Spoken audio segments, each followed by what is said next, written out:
नमस्कार विद्यार्थी मित्रांनो, शुभदा विद्यालय यूट्यूब चॅनलमध्ये पुन्हा एकदा आपल्या सर्वांचं मनापासून स्वागत. आज आपण इयत्ता 10वीच्या वर्गाचा भूगोल विषयाचा तास घेत आहोत आणि या तासाला आपण भूगोलाची प्रथम सत्र परीक्षेची प्रश्नपत्रिका उत्तरासहित सोडवणार आहोत. ही प्रश्नपत्रिका आपल्याला चालू शैक्षणिक वर्षासाठी नक्कीच उपयोगी ठरणारी आहे. यासारखे नवनवीन व्हिडिओ पाहण्यासाठी आपल्या चॅनलला सबस्क्राईब करून बेल आयकॉनवर क्लिक करा, म्हणजे नवीन व्हिडिओचे नोटिफिकेशन आपल्यापर्यंत सहज पोहोचेल. त्याचबरोबर यानंतर होणाऱ्या बोर्ड प्रश्नपत्रिकासुद्धा सोडवण्यासाठी आपल्या चॅनलला सबस्क्राईब करून बोर्ड प्रश्नपत्रिका ही प्लेलिस्ट अवश्य पहा. एकूण 40 गुणांचा आपला हा पेपर असणार आहे आणि हा सोडवण्यासाठी 2 तासाची वेळही दिली जाईल. त्यासाठी विचारलेला पहिला प्रश्न, अचूक पर्याय निवडा 4 गुणांसाठी. 4 पर्याय दिले जातील आणि त्यापैकी योग्य पर्याय निवडून आपल्याला ते विधान पुन्हा लिहायचं आहे. बघा, पहिलं, हिमालयाची सर्वात दक्षिणेतील रांग शिवालिक ही आहे. 2. भारत व ब्राझील या दोन्ही देशातील राजवट प्रजासत्ताक प्रकारची आहे. 3. भारतातील मौसिन राम येथे 11,000 मिलीमीटरपेक्षा जास्त पाऊस पडतो. 4. ब्राझीलचा सर्वाधिक भूभाग उच्चभूमीचा आहे. प्रश्न दुसरा, योग्य जोड्या जुळवा. ब्राझील क. सांबा नृत्य. हिमाचल प्रदेश ड. भारत. पंजाब अ. मैदानी प्रदेश. भारताचे हवामान ब. मान्सून. प्रश्न तिसरा, एका वाक्यात उत्तरे लिहा. ॲमेझॉन नदीच्या खोऱ्यात सुमारे किती मिलीमीटर पाऊस पडतो? 1500 ते 3000 मिलीमीटर. 2. कावेरी नदी कोणत्या राज्यातून वाहते? कर्नाटक आणि तामिळनाडू. क्षेत्रभेट म्हणजे काय? एखाद्या ठिकाणास प्रत्यक्ष भेट देऊन भौगोलिक माहिती मिळवणे म्हणजे क्षेत्रभेट. ब्राझीलचे स्थान कोणत्या गोलार्धात आहे? उत्तर, दक्षिण आणि पश्चिम गोलार्धात. या पद्धतीने अचूक उत्तरे लिहिली की आपल्याला 4 गुण मिळतील. प्रश्न चौथा बघा, दिलेल्या भारताच्या आराखड्यात पुढील घटक चिन्हांकित करा आणि नावं द्या. 4 गुणांसाठी हा प्रश्न आहे. आपल्याला भारताचा नकाशा आराखडा दिला जाईल आणि त्यामध्ये आपल्याला हे घटक दाखवायचे आहेत. उदाहरणार्थ, पश्चिम हिमालय, पूर्व हिमालय, पंजाब हरियाणा मैदान, थरचे वाळवंट, पश्चिम किनारपट्टीची मैदाने आणि पूर्व किनारपट्टीची मैदाने, त्याचबरोबर पश्चिम घाट. आ भाग, नकाशा वाचन करून विचारलेल्या प्रश्नांची उत्तरं लिहा 4 गुणांसाठी.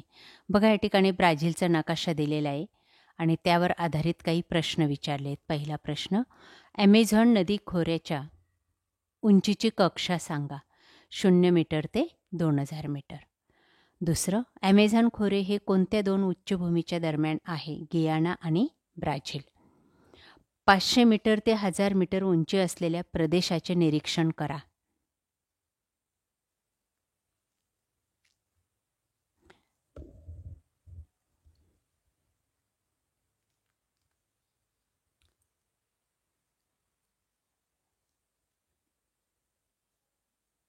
पिवळा रंग दिलेला आहे आणि नैऋत्य ईशान्य दिशांना त्यांचा विस्तार झालेला आपल्याला दिसून येतो. चौथा प्रश्न, ॲमेझॉन नदी खोऱ्याशिवाय इतरत्र 200 मीटरपेक्षा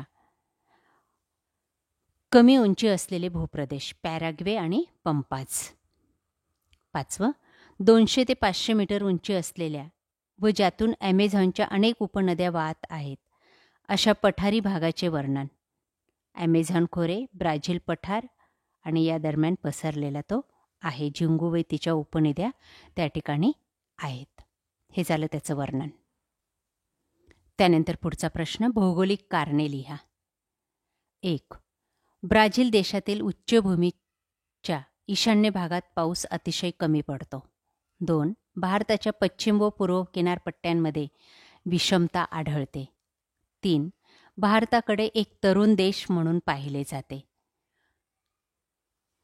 प्रश्न 6वा, भारत व ब्राझील या दोन्ही देशांचं सरासरी आयुर्मान आपल्याला काढायचं आहे जोडस्तंभालेखाच्या आधारे आणि त्यावर आधारित विचारलेल्या प्रश्नांची उत्तरंसुद्धा लिहायची आहेत. बघा, त्यावर आधारित पहिला प्रश्न, आपल्याला आलेख पेपर दिला जाईल, त्यात आपल्याला हा जोडस्तंभालेख काढायचा आहे. पहिलं, 2010 साली भारताचे सरासरी आयुर्मान किती वर्ष आहे? 67.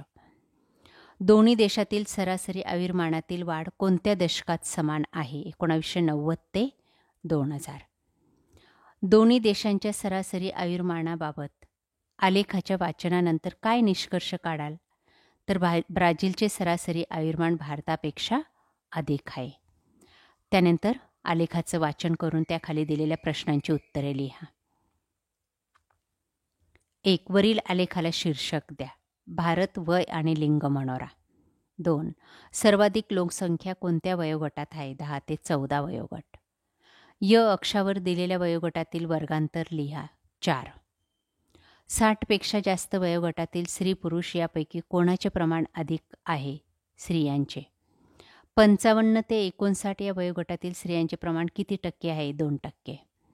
कोणत्या वयोगटानंतर लोकसंख्येत घट होतो? 10 ते 14 वयोगटानंतर. त्यानंतर शेवटचा प्रश्न 7वा, सविस्तर उत्तरे लिहा. कोणतेही 2 8 गुणांसाठी. पहिलं, भारतामध्ये नद्यांचे प्रदूषण नियंत्रित करण्यासाठी कोणत्या उपाययोजना केल्या जातात? 2. दक्षिणेकडून उत्तरेकडे भारतीय हवामानात होणारे बदल थोडक्यात सांगा. आणि 3. क्षेत्रभेटीसाठी तुम्ही कोणते साहित्य न्याल? अशा प्रकारे विद्यार्थी मित्रांनो, आज आपण इयत्ता 10वीची भूगोल विषयाची प्रथम सत्र परीक्षेची प्रश्नपत्रिका उत्तरासहित सोडवलेली आहे. आपल्याला हा व्हिडिओ नक्कीच उपयोगी ठरणार आहे. यासारखे नवनवीन व्हिडिओ पाहण्यासाठी आपल्या चॅनलला सबस्क्राईब करून बेल आयकॉनवर क्लिक करा. थँक्यू.